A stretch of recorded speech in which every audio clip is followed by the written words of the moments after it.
So excuse me for even bringing this up, and I'll try and be as gentle about it as possible. But if one day we're going to be in a future state where we can all live forever and we're all happy and there's no suffering and we're all spirits in communion with God and we see all our lost loved ones and there's no pain or suffering and everything's perfect and wonderful all the time, how long could you go through an existence like that before you become terribly bored, right? That you wouldn't really have a purpose just to, kumbaya forever. Like what do you do? Like that's sure. To me, it's.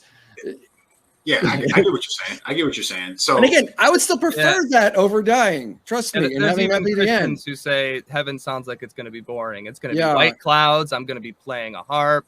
I'm just going to be going to church services all day or whatever it is. I mean, if heaven is full of white evangelicals, like I'm being like the white Republican evangelical, like if that's heaven, that's not a good selling point for me, man. It's really not. You guys got to work on your pitch. Like you and I both got problems. I'm with you. Jeez. Yeah. So no, I get where you're going with that, and I think this also kind of feeds into what we were talking about with a lot of those misperceptions about Christianity and things like that.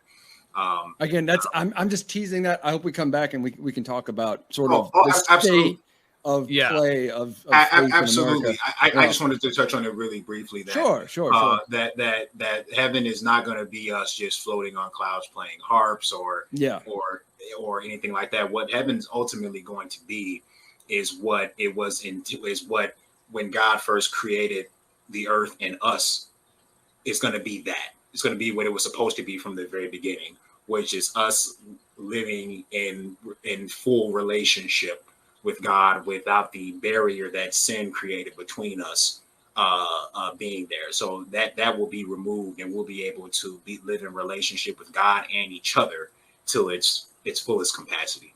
And that is in a nutshell what heaven will be.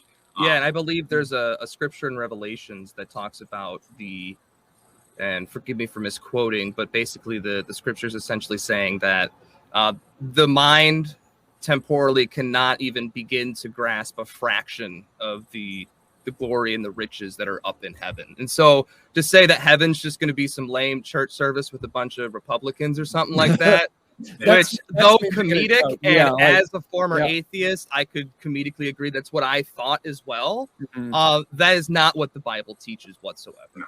And I think it's going to be mind-blowingly different. Just kind of putting it there. Like I said, we could devote a whole episode to just demystifying the misconceptions, but